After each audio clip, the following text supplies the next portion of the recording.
Well, hello, and welcome to episode 108 of Drink the Movies. I'm Brian here, as always, with Michaela. And Michaela, we are going back in time to cover a classic, that Dickens novel, A Christmas Carol. Last year, we covered it twice, almost, kind of.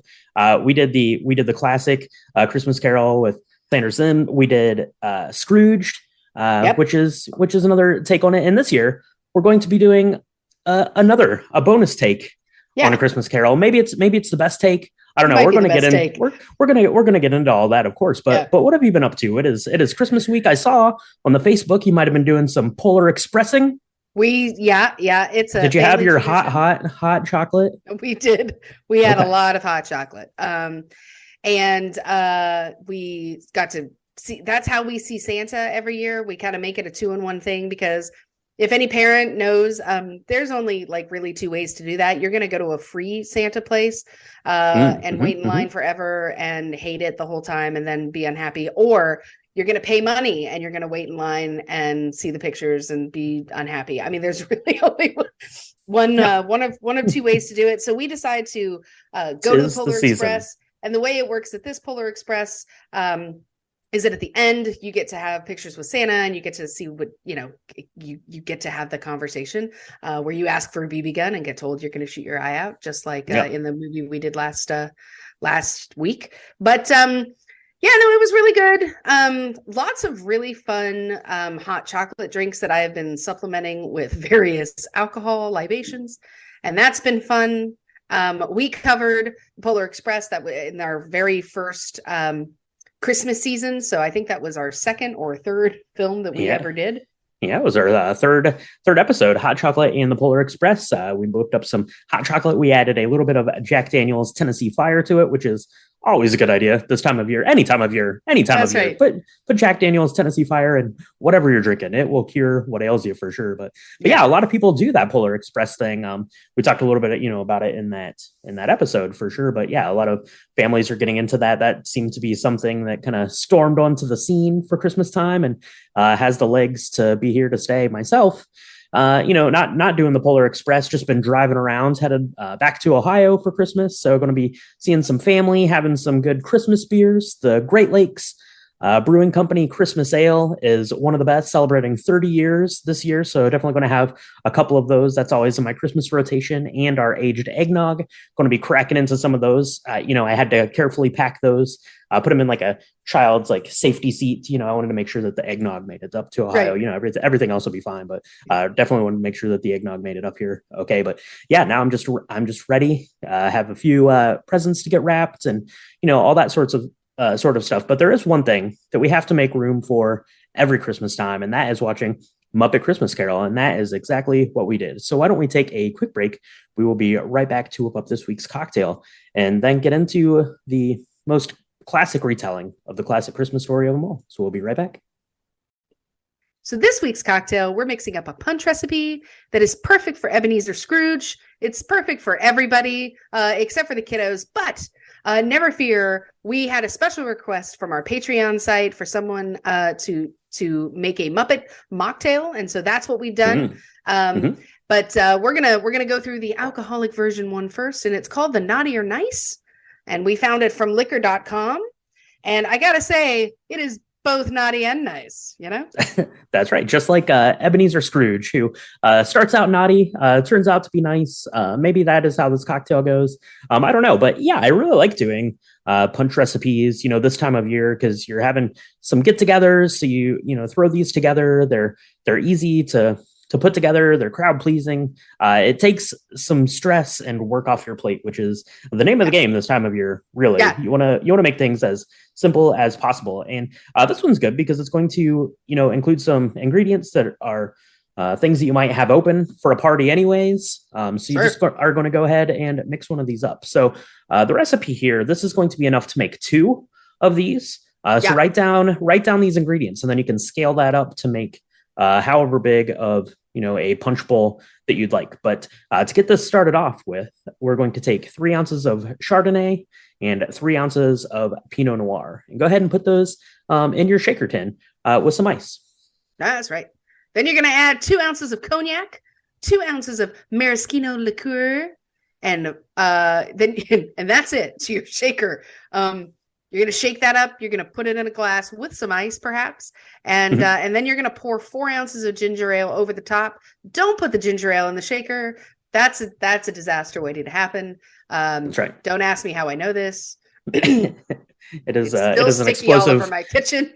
It is an explosive situation, yeah, for sure. Right. So you can mix that up in your shaker tin, just like that, like we said, or go ahead and expand those out to put them in your punch bowl. Go ahead and throw in the ginger ale, throw in a big chunk of ice, and you'll be good to go. Garnish that with some orange slices, and yeah, you're all set there with your naughty or nice punch. And Michaela, I'm always a little bit, I don't want to say hesitant, but when like there's a wine based cocktail, I'm never sure how that's going to go because I've had some that I really like, some that I don't like quite as much, but this seemed pretty simple, pretty straightforward things that you might have, especially this time of year. But this was really good. I really liked the wine kind of base to this. Oh yeah, I loved it. This is my favorite punch that we've done. We did a flaming hot punch again during our very first Christmas season. So I think it was our 4th film. We covered It's a Wonderful Life, and that's what we did. And it was a lot more involved than this. It was delicious, but it was much more involved. This is perfect for a Christmas party or even like a New Year's Eve, any sort of holiday setting, because number one, it's got alcohol in it clearly, but it's not so boozy that you can only have 1 or 2 of these. You can, you can pace yourself and really enjoy it. And you can make this for the masses really easily. I really love that. You're not having to heat anything up. You're not having to set anything on fire. That's always a good thing when you're dealing with parties, in my opinion, because there's always that one person that's like, let me set something on fire instead of drink, and that's never good. Right. And this one is so tasty. I mean, we tried this together, and I immediately was like, why didn't we make 3 more of these? Because they're so good. Yeah. We should have made up a punch bowl for ourselves. And yeah, this thing is really versatile too. So you have your Chardonnay and your Pinot Noir, but if you don't happen to have cognac on hand, you could probably swap that out for some sort of whiskey, rye whiskey, blended whiskey, Scotch, something like that. If you don't have the maraschino liqueur, which you might not, go ahead and throw some triple sec in there instead, or even probably just some like maraschino juice, and you would be good to go. Just kind of take this recipe and tweak it to whatever you have on hand, because like we said, the name of the game this week is all hands on deck. Just get through this week, mix up some of these, and you're going to be good to go. And Michaela, you mentioned getting a request off of the Patreon site, which is a good place to make requests. Patreon.com/drink the movies. We got bonus episodes, all that sort of stuff over there. But you want to make up a mocktail version of this, a Muppet mocktail. How are you going to do that, Michaela? Yes, it's surprisingly easy. So what I did was I got some sparkling white and sparkling red grape juices that you can get from any grocery store, and you're going to use 3 ounces of each. You're not going to have to use a shaker for this.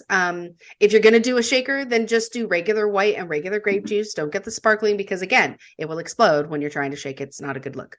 You're going to skip the cognac altogether. Now, what I did, because maraschino reminds me of maraschino, but I put a couple ounces of cherry juice from a kind of a maraschino cherry jar, that I had. And then I topped with ginger ale. You could also use Sprite. And you could, that sounds like a lot of sugar. So if that bothers you, you could always do diet, or just sparkling water, because there's going to be plenty of flavor in there, and put it together. It turns a really beautiful, like, pale orangey color. And it's really pretty, depending on how much red grape juice you use. My son really liked it. He's a big fan of Shirley Temples, and this is a nice derivative from that, but he enjoyed making it as well. And he's the only one who does a lot of non-alcoholic stuff in our house. So I think this is really good for adults. It's a little on the sweet side, but I mean, it's a Muppet cocktail, and at the end of it, the Muppets love sweet stuff, right? Muppets love sweet stuff. Yeah, absolutely. So it's a good recipe for the adults. It is a good recipe for the kids, which is exactly the recipe that Jim Henson cooked up when he came up with the Muppets. So why don't we take a quick break, and we will be back to chat about one of the greatest retellings of the greatest Christmas stories of them all, A Muppet Christmas Carol. We'll be right back. Spoiler warning for The Muppets Christmas Carol. If you don't know this story, I don't know what to tell you. But it's not that different from any other Christmas Carol. So we're going to talk about it. We're going to talk about how it ends. Yeah, if you don't want to know, press pause, go make yourself some punch, go make yourself a Muppet mocktail. Come back and we can chat about this amazing rendition of a fabulous, most endearing Christmas story, arguably of all time. Mm-hmm. That's right. Yeah. If you don't, if you're not familiar with the story, you've had like 179 years to work it out. So Of know it. course. So this is based, of course, on Charles Dickens' Christmas Carol, which was a little mini novel. Came out in 1843. There's been I don't know, roughly 10,000 iterations of A Christmas Carol, and we're going to be talking about this one. Came out in 1992. It was directed by Brian Henson, who's the son of Jim Henson, who had passed away in 1990. And this one stars the great Gonzo, Rizzo the Rat, Kermit, Miss Piggy, Fozzie Bear, and Michael Caine as Ebenezer Scrooge. You know, the one that we call Scrooge, just as the song says, Michaela. That's right, the one that we call Scrooge. Now, this film opens up really nicely because there's a lot of musical numbers, which I happen to love. This is definitely a musical version of this. Mm-hmm. If you're not into musicals, you may not like that, but their choice of Michael Caine as the one that we call Scrooge, there's all sorts of memes out there now where it's like, hey, we're not going to poke too much fun. We're not going to take this too seriously. All of the characters kind of poke fun at themselves, as you do in the Muppet world, but not Michael Caine. He is like super serious to the bone. Absolutely. Yeah. Plays it as straight as you can. And that's really, it makes for great comic relief because he's so, he's amazing. Yeah, he is impenetrably straight-laced through this, which is part of the reason why it's so great and why it works so well, because you have, kind of this, amalgamation of human characters and of course of the Muppets, obviously, who are playing some of the key figures there. And you mentioned, it's a musical, as a lot of the Muppet stuff was. It relied a lot on kind of these musical set pieces to kind of progress the story and to give you a sense of what was going on, because this iteration of Christmas Carol it's not even quite an hour and a half long, so they have a lot of ground to cover in kind of a short time. So the songs do a really good job of kind of, like I said, giving you a sense of the time and the place and who these characters are, without having to go through a long, lengthy, sort of diatribes by these characters and the actors to get you in the right headspace. Yeah, for sure. And one of the things I really love about it is they bring in Charles Dickens. They bring in the character, right, as played by Gonzo, affectionately, and of course our rat. Rizzo, I think Rizzo the Rat is also there for commentary, and which makes it an educational experience, because this is a part of literature, and I don't know if people actually read this as part of your schooling in America or in England, anywhere anymore. But it's really kind of neat the way that they use the actual words from the book in most of their dialogue, which is really nice in telling the story. And so I love that part of it, because many times in the ones that we've seen in the past, it's not that way. And so they kind of ad lib, or they summarize some things. And this is really, for a kid's film, quote unquote kid's film, it's very true to what was actually said and written in the book, which I think is really cool.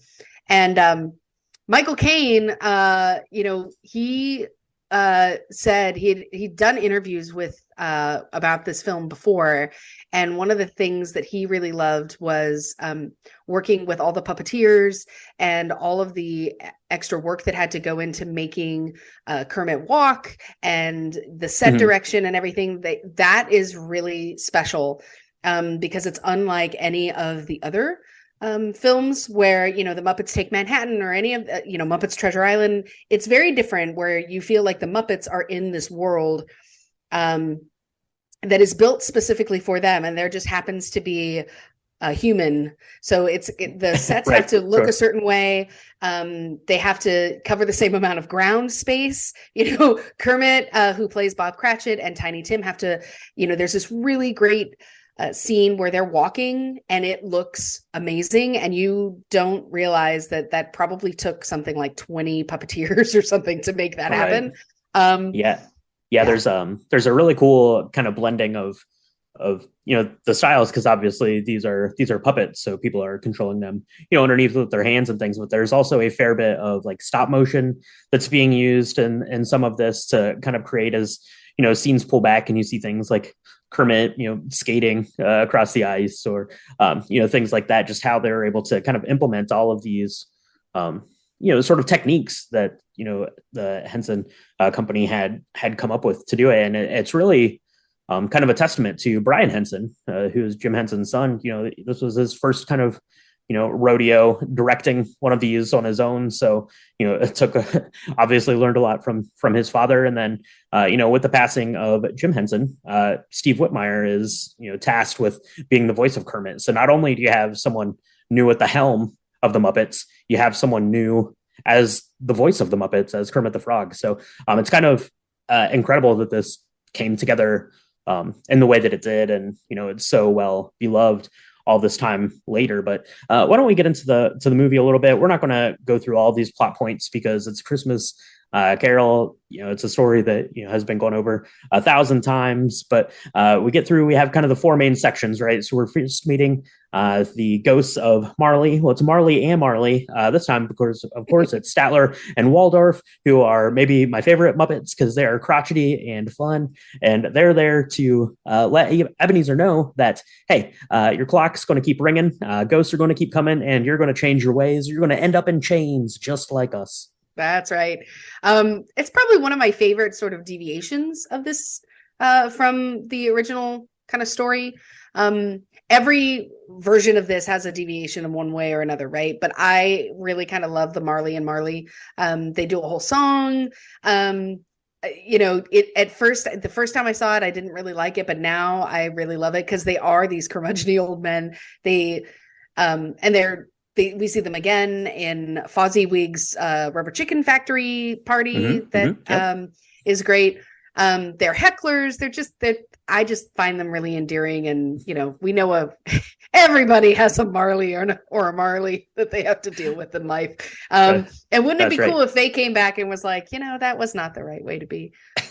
Yeah, that's great. They're great. Their song is great. We're Marley and Marley. I love that one. That one's maybe my favorite of the little Christmassy song set pieces. But yeah. It sets them on their way, right? Scrooge says, "Nah, that's just some undigested beef or a piece of cheese." I don't know, something weird that people said in England in the 1800s for sure. But maybe maybe it's a figment of your imagination, but it's not, because the bell strikes one, and who comes? It is the ghost of Christmas Past, which is the creepiest looking little girl doll thing in the whole world. I don't know. It's kind of a mix. Yeah, it's a mix of like a puppet and a doll and a person. If she had black hair, she would look like the thing from The Ring. Yes, she is terrifying, and yet she's also got this really sweet, like English voice, and she's like, "Look, don't blame me that your past sucks. Like these were your choices. Don't blame me." That's right. They're flying through the air. I do think that she looks really cool and kind of ethereal. She has these flowing like robes kind of things that are on, but yeah, they go up, they are flying through the sky. I love Gonzo and Rizzo like throw a rope around Ebenezer's foot to get dragged along, and Ebenezer pays no attention to that, of course. But you get to his past, so you get to go to old Fozziwig's, to the Rubber Chicken Factory. You get to go to his old school, which is fun there with the headmaster. It's pretty fun, all those same kind of tropes. But what's really kind of neat about this is you're seeing Michael Caine see the younger versions of himself, and it's still like, even in the flashbacks, half real people, half Muppets, which is really interesting. And yeah, it's just kind of a lot of fun going back to the past and getting to revisit those memories before you kind of get into the more serious bits of this. And as serious as some of these tropes are, he meets the love of his life, and then he has to relive, ending up, having her break up with him because he is just so consumed with greed instead of his love that he once felt for her. That's really the biggest kind of dramatic part of the past, which deviates quite a bit actually from the book. In the book, he had a father who didn't want him to come home because his mother had passed, giving him life, and his father didn't want to deal with that. And so that's all kind of cut out, except I think they do a really good job of explaining why Ebenezer didn't like Christmas and how he coped with that as a child. And so while they changed the actual part of the book, I think the essence of the book and the essence of that, where he was like, well, I don't get to go home for Christmas, so I'm going to spend that time learning as much as I can. I'm just not going to focus on anything that relates to Christmas, which is why it's almost better in some ways, because it really explains why that whole idea of giving and loving and spending time with family, it's all lost on him because he never got to do that in this version. It's not like and it doesn't touch on his sister and his sister's son. We see him in the present day, invite him to Christmas dinner and things like that, but we don't understand all the dramaticness behind that and how that works, because it would be probably too much for a child to really understand and enjoy. So I thought they did a really good calculated sort of cutting out of certain parts of the story to make it more amenable to children, but also still got that point across. And I thought that was very classily done, because I don't know if I would have been able to figure that out in such a way that got the point across so nicely. Right. Yeah. And that's, I was going to talk about that a little later, but that actually is kind of a good transition. So that's one of the neat things about the Muppets, right? Is the Muppets are made for children, but it's aimed at adults. So that was kind of where the popularity and, this big rise of why the Muppets became so beloved for, generations going on now. And yeah, they handle that really well, right? They give kids and adults everything that they need to know to kind of put the story together without, we talked about, one of the original Christmas Carol kind of iterations last year, and it gets pretty dark pretty fast, right? That's not, it's still Muppets at heart. So it wants to be, kind of light, even when tackling, some of these serious things. And that's what we're getting in the Christmas Past. And then, even some more serious things as we get to the Ghost of Christmas Present. Come and know me better, man, says this ghost, who's played by Don Austin. It's awesome. I love this kind of, it's like a costumed puppet kind of a thing, Muppet.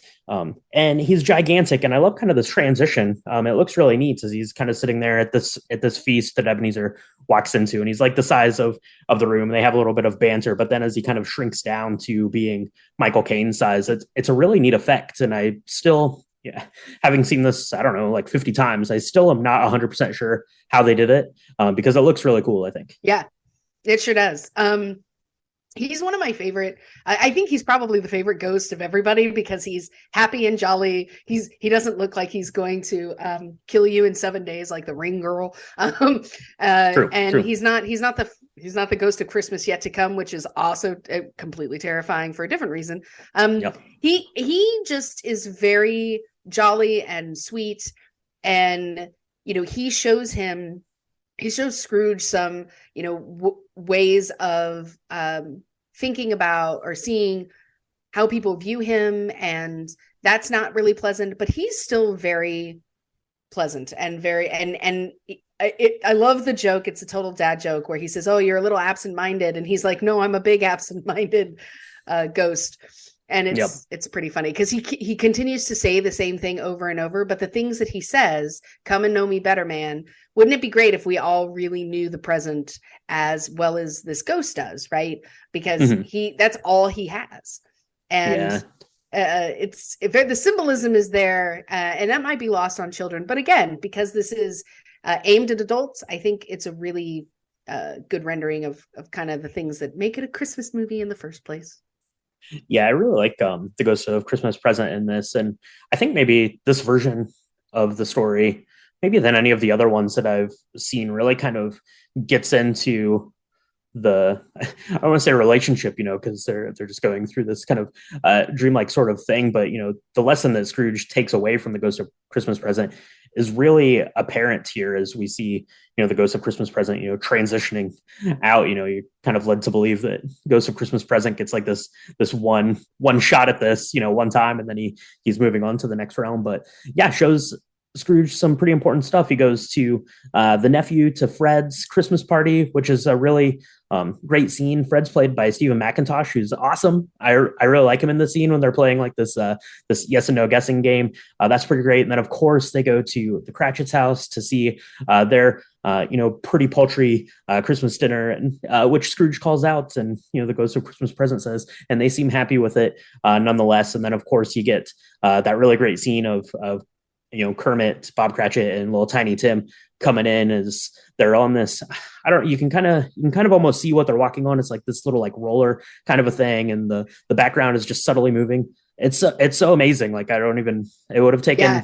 It would have taken like the brains and the coordination of like 20 people to get this thing to work, but it looks so cool. Yeah. I love it. And then of course they're singing their little Jolly and Joyous song, which is this fun little bop with Tiny Tim riding on his shoulder. Pretty good stuff. Pretty fun. It's pretty awesome. And of course, Miss Piggy is there as Mrs. Cratchit and her two daughters who look just like her and have the same attitude.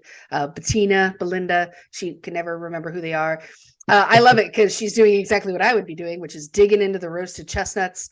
Her kids are like, "What are you doing?" And she's like, "It's a shelf thing, dear. Just leave it alone. Just checking them. Yeah, I'm just checking them." Making sure. And they're like, "Oh, the food looks so good," and she's like, "Yeah, it does." she's the best. I love her so much, but she minces no words. She does not appreciate Ebenezer Scrooge taking advantage of her husband and not paying him well, and even though he and Tiny Tim want to raise a glass to him, and of course Tiny Tim is just filled with sweetness, and he's like, "Oh, it's fine, Mom," and she's like, "It's not fine. He's horrible." And but again, this lightens up a little bit of some of the other things that he sees, because watching Scrooge watch these two kind of present day groupings of families kind of coming together is enough to tell him that, okay, I've got to change. And which I think is nice, because in some of the other renderings and of this, you see a lot more of the present day stuff that's happening, and it's almost too much. And so he's like, okay, well, I don't know if I can actually change, but I know that I'm not doing right by these two families, right? So I don't know if I can change everything, which is logical, and that is what he goes to say to the Ghost of Christmas Yet to Come, who looks not as scary as the first. I mean, he's scary because he doesn't have a face. That's right. But definitely not the worst one that I've seen. Most of them look like something out of a horror film. This one, he's just in a big gray robe, and you can't really see his face, and he doesn't say anything. He just points to stuff, and he's still scary, not as scary, but yeah, it seems like in a lot of the other kind of iterations of Christmas Carol, really Scrooge isn't getting kind of the point driven home until he gets to the Ghost of Christmas Yet to Come.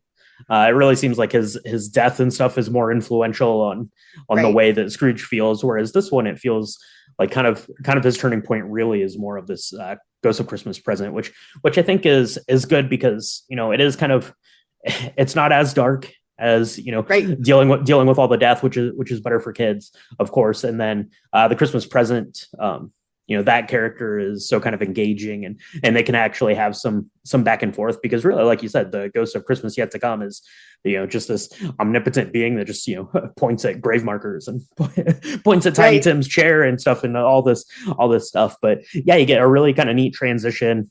They're there at this graveyard kind of thing. This fog is rolling in, and it goes in. Ghost of Christmas Yet to Come is standing there all tall and scary looking, and kind of goes around, right? And same as in all the other stories, he's going and seeing that he died, seeing how people reacted to that, and seeing the future there with little Tiny Tim. It's very heartbreaking when little Kermit comes in and is talking to Miss Piggy about little Tiny Tim liking the hill because you like to look at the little ducks, and makes you sad and makes you cry. But that's what it makes Scrooge do, and that's the purpose of this story, right? Is to see that if you don't change your ways, if you don't quit acting like a jerk, Ebenezer Scrooge, bad things are going to happen. So that's right. And it's within his power, right? And his son or his nephew says that so well at the beginning, where he's like, you have a lot and you could change a lot of things for so many people if you just weren't such a curmudgeon-y person who would, was so driven by greed. Um, and so I do love that. I mean, I think at the end when he sees the future, it does seem like he's almost equally driven by the fact that he's going to die one day. Mm-hmm. And the fact that Tiny Tim, it looks like Tiny Tim passes and his family is just completely sad. And that's one of the things I love the way they handle that scene, because it's still very serious and sad, but it's not, it doesn't immediately then go to, Ebenezer, you're going to die and you're going to burn in hell for all eternity and all of this very, which happens in the book, but it's quite serious. I think the damage or the point really has gotten across at that point. And so that's really great, where he's, he ends up kind of being transported back to his bed, and he wakes up and he's like, oh, what day is it? What, I can do something different. I can be different. And he's very happy. He really, the dialogue with the little mouse that plays the little boy that goes and gets the big goose, that's at the front of one of the shops. I really love that, because the poor thing is like, it's twice the size of me. How am I going to carry it? And if it, it's pretty funny. Yeah, I love that he sends him off to get that, and he talks to the the duo there that are trying to collect for the needy, that he so quickly told him off there at the end, and goes up and gives them a great sum that he kind of whispers in, because of course the amount's not the important thing. And then you have what's that little guy's name, Squeaker or something, or Beaker, I think is the character's name, who gives him his scarf there, which is a very sweet kind of thing. And then I really like the kind of the end of this. Of course, he goes to Bob Cratchit's house, and Michael Caine, Ebenezer Scrooge, puts on this affront, kind of gives a little bit there at Bob Cratchit, and says, "I told you to be at work." And Bob stumbling over all of his words, and then goes on to give him a big raise, and says he's going to pay his mortgage, and invites kind of the whole town in there to have this Christmas feast, which is really kind of neat, as it pulls out of the Cratchit's house, and you just have every kind of all of the cast members and all of the Muppets that have been through the whole thing kind of here and like winding down this street that the Cratchits lived on. And end of the day, Ebenezer Scrooge turned out to be a-okay. And Tiny Tim, who did not die, says Gonzo. So that's pretty good. Did not die. I love this last scene where he goes and he says, you were supposed to be at work. And he's like, but you said I wasn't supposed to. And then of course, Miss Piggy is like, I'm going to knock you sideways. She comes out and then, which is exactly why we love Miss Piggy. She's not going to let that go. And then, of course, the songs that they sing at the end are really lovely. I love the song where basically half the town kind of comes to Bob Cratchit's house, right? Mm-hmm. It ends up, and they all kind of go around and are sitting around the big table, and they talk about how, Scrooge he was better than his word, and he did all the things that he said he was going to do and so much more. And there's a really great scene where he's kind of holding Tiny Tim, and patting him on his back. And again, the puppetry, how they made all that work is just really cool, because you just totally forget that they're not real and alive and can move around like they're supposed to, right? Right. Yeah. And there's no, I don't know. There's no, it just breaks through that reality. And again, this is one of the few Muppet films where this is really their world and humans just kind of live in it, versus being a human world where the Muppets live in it. And I think that is one of the reasons why it's a film worth discussing from a film perspective, as well as, just hey, this is a really fun movie and I liked it. It's really, really well done. And really showing kind of a new era of filmmaking for the Muppets. Mm-hmm. Oh yeah, for sure. You mentioned kind of, this felt really like a world that the Muppets lived in, and it definitely has kind of a Muppety feeling, while it also feels very much like it would have been in Victorian England. And then you have these real life people that are having to exist in this world. So it's kind of interesting to think about, just kind of logistically how that works, right? Because you have to have people beneath the Muppets and, having them off camera, but still exist in this space that Michael Caine can move around in and have it look realistic and, reasonable that someone else, a human being could have been in this same kind of place and time as the Muppets is really great. But then that allows you to do things. One of my favorite kind of technical aspects of this movie is it has really great transitions, because the sets are kind of small enough, almost, I guess, in the way that like a set for like a play would be, because the camera will kind of pull in tight on Ebenezer Scrooge, and kind of it will change to his location will change, so it really feels like he's moving through time and space, kind of with these these three ghosts. And I really like that stuff from kind of a technical standpoint. But yeah, I mean, this movie is just a really fun one. Yeah, no, and it's one we watch at least once every Christmas.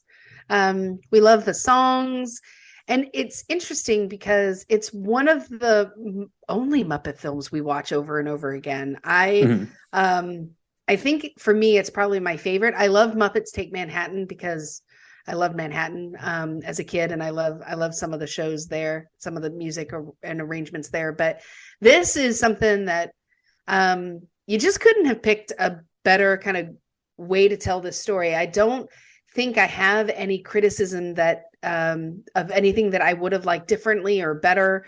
I think Michael Caine just is perfect. And, this is now 32 years old, something like that.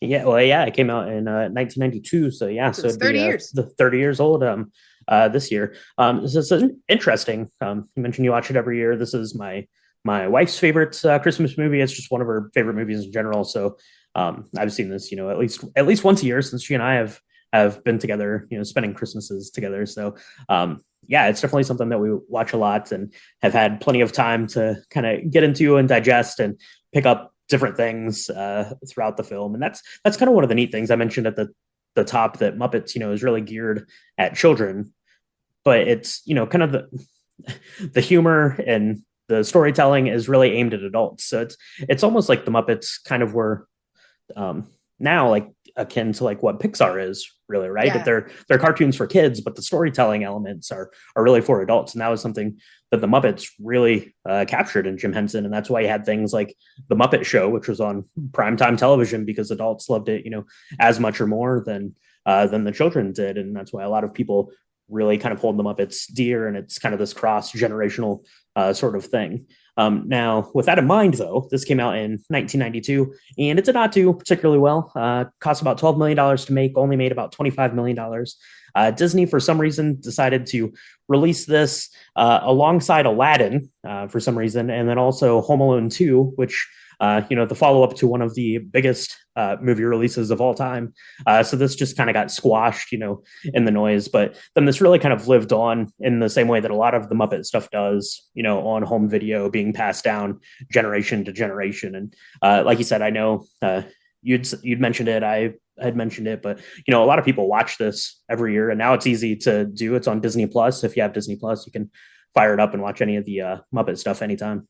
Yeah, no, and I think, I don't know, I think you nailed it. I mean, this is different than like Sesame Street, but I feel like it's in the same vein, but in movie form, right? I mean, they have Muppet shows as well, but it really bridged that gap between children's shows and adult shows before there was a Pixar, where you could watch these films and you would enjoy them as a child, but you also got something out of them as an adult.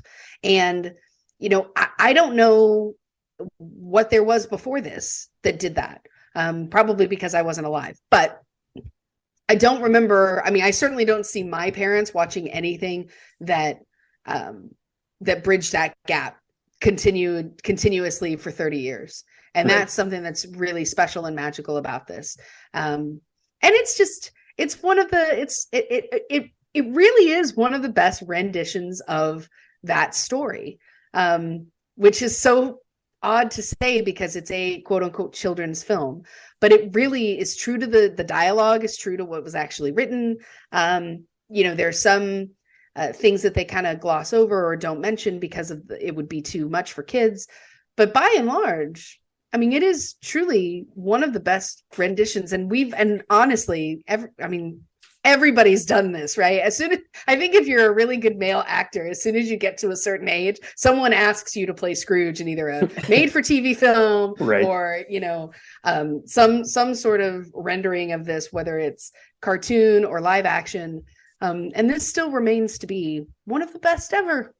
Yeah, for sure. And we didn't even, talk much about, the Gonzo, who is, being the embodiment of Charles Dickens and Rizzo the Rat, have these just fantastically comical sort of interactions kind of at each set piece. But, it's really presented and Gonzo's voice almost as the narrator, which is how the actual story of A Christmas Carol is told. But most iterations don't do that. They just, play it out as kind of this third person perspective as opposed to yep. kind of a true narration. So yeah, pretty interesting stuff. And yeah, one of the best iterations around, at least we think here at Drink the Movies. So let us know what you think about Muppet Christmas Carol, or what your favorite version of Christmas Carol is. Let us know if you like Scrooge or the Alistair Sim Christmas Carol, the ones we covered last year, and let us know what you think about the Muppet mocktail and the Naughty or Nice punch. Mix those up and let us know what you think about those. You can get recipes and pictures of ours, all that good stuff on our website, which is drinkthemovies.com. And you want to make sure you're following us on social media, because we've been posting a lot of fun videos and like watching us make our eggnog, little fun video of a Christmas lamp award from France. That's all in there. So make sure you're following us on TikTok now, Drink the Movies, and on Instagram and Twitter, it's at Drink the Movies. On Hive, Drink the Movies. Got us on Hive, of course. You got to do that. On Facebook.com/Drink the Movies. Come and join us and let us know what you think about all this stuff. And, make sure you come and check out the Patreon. It's patreon.com/Drink the Movies. We've got bonus episodes. Like last week, we released A Christmas Story Christmas there, and have a lot of other stuff. Fun stuff coming out in the works. And then next week, we're going to be talking, Michaela, it's the end of the year. So we're going to be doing a little bit of a year-end recap. So what we want is we want everyone to go onto those social medias. Let us know what your favorite movies were this year, your favorite TV shows, your favorite album, your favorite cocktail, your favorite wine, your favorite whatever. Anything you did that was your favorite, let us know. We want to know all of your favorite things. So make sure you go and check out the social medias and let us know all that stuff. We'll be putting out some polls and things like that to get ready for that year-end in review. And then, after you've talked about your favorite things, maybe your favorite thing is listening to Drink the Movies. And the best way to let people know that that's your favorite thing is to leave us a review, Michaela. That would be the best. That's right. And you can do that on Apple Podcasts, Spotify, Stitcher, Good Pods, Nearpods, iPods, anywhere where Anchor podcasts are distributed. You can find us. You can leave us a review. We are super excited and humbled to be here for the third Christmas season in a row. It's pretty amazing, pretty excited. I did not think that we would be doing this for as long as we have. So we're super grateful for you listening, for you out there, and for everybody that celebrates Christmas. I hope you have a really wonderful and safe holiday season. This is a drinking podcast. Please always drink responsibly. That should go without saying, but I feel like we should say it. Have a great time. Just don't drive. Yeah. Be responsible. Right, yeah. Be responsible. Yeah. Have a safe and happy holiday, everyone out there. And Michaela, I don't know. Christmas time has come. We better get to bed so we can rest up. We can leave out some milk and cookies, or some eggnog martinis from the lobby bar. Maybe we'll leave one of those out for Santa. Yeah. And Santa will leave us some extra gifts. Maybe that's the trick. That sounds like a good way to get in with the old elves. That's for sure. That's right. Yeah. So we're going to mix one of those up. We're going to catch a winter's nap, and we'll be back next time on Drink the Movies. After all, there's only one more sleep till Christmas Day. He really is the best Bob Cratchit. Yes. God bless us, everyone.